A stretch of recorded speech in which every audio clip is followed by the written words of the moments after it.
2026 సంక్రాంతి చాలా రసవత్తరంగా సాగబోతుంది. అది మాత్రం మనకు క్లారిటీగా అర్థమవుతుంది. ఫస్ట్ జనవరి 9న ద రాజా సాబ్తో ప్రభాస్ రాబోతున్నారు. దానికి 2 డేస్ గ్యాప్తో మన మెగాస్టార్ చిరంజీవి గారు మనశంకర వరప్రసాద్ గారితో జనవరి 12న రాబోతున్నారు. అయితే ఒక్క రోజులోనే మన మాస్ మహారాజా రవితేజ గారు జనవరి 13న ఈ భక్త మహాశయులకు విజ్ఞప్తి అనే సినిమాతో రాబోతున్నారు. తర్వాత 14వ తారీఖున నవీన్ పోలిశెట్టి అనగనగా ఒక రాజు, అదేవిధంగా ఈ మన శర్వానంద్ నటించిన నారీ నారీ నడుముమురళి ఎప్పుడో రిలీజ్ అవ్వాల్సిన సినిమా ఇప్పుడు రిలీజ్ అవుతుంది. సో వీటన్నిటిలో కామన్ పాయింట్ ఏంటంటే సంక్రాంతి. కానీ ప్రస్తుతం హైప్ ఏ సినిమాకు ఉంది అంటే మనశంకర వరప్రసాద్ గారికి మంచి హైప్ ఉంది.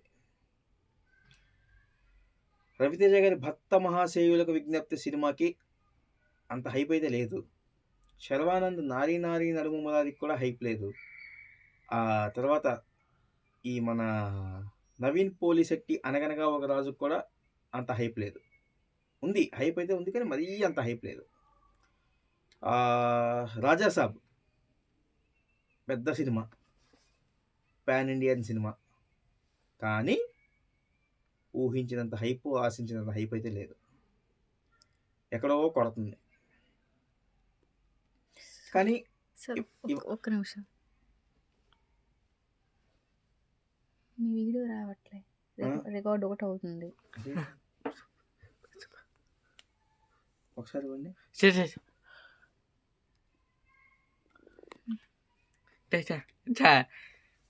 చెప్పండి. 2026 సంక్రాంతి చాలా రసవత్తరంగా సాగబోతుంది. అది మాత్రం మనకు క్లియర్ అండ్ కట్గా అర్థమవుతుంది. రాజా సాబ్తో మొదలుకొని అనగనగా ఒక రాజుతో ఎండ్ అవుతుంది సంక్రాంతి మన తెలుగు సినిమాల పరంగా చూసుకుంటే. రాజా సాబ్, మనశంకర వరప్రసాద్ గారు, భక్త మహాశయులకు విజ్ఞప్తి, నారీ నారీ నడుము మురారి, అనగనగా ఒక రాజు.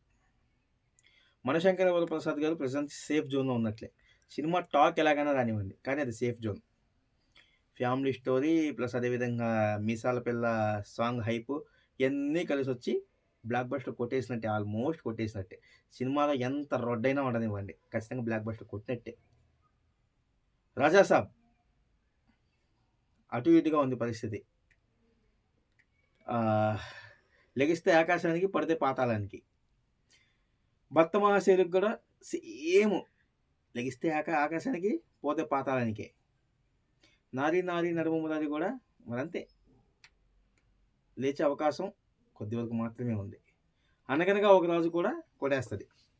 ఎందుకంటే నవీన్ పోలిశెట్టి గారు ఎప్పటి నుంచో 2 years నుంచి మంచి ప్రమోషన్ చేసుకుంటూ రావడం, ఆయన బాగా సినిమాని మంచిగా ప్రమోట్ చేయటం, ఇవన్నీ కలిసి వస్తున్నాయి వాళ్ళకి. కాబట్టి కొట్టేసే అవకాశమే ఉంది. కానీ రాజా సాబ్ కూడా ఖచ్చితంగా మంచి రిపోర్ట్స్ని కనుక తెచ్చుకోగలిగితే, మంచి టాక్ని కనుక తెచ్చుకోగలిగితే, ఈ సంక్రాంతి రాజా సాబ్ వర్సెస్ మనశంకర వరప్రసాద్ గారు లాగా ఉంటుందా, లేదంటే రాజా సాబ్ వర్సెస్ మనశంకర వరప్రసాద్ వర్సెస్ భక్త మహాశయులకు విజ్ఞప్తి వర్సెస్ అనగనగా ఒక రాజు లాగా ఉంటుందా చూడాలి. ఈ నారీ నారీ నడుము మురారి ఎంత దాని పరిస్థితి ఎలాగుందంటే యునానిమస్ పాజిటివ్ రెస్పాన్స్ వచ్చేయాలి దానికి. మరి ప్రస్తుతానికి అది కనబడట్లేదు. కాబట్టి ఈ 4 మధ్యలోనే మంచి పోటీ కనబడుతుంది సంక్రాంతికి మాత్రం.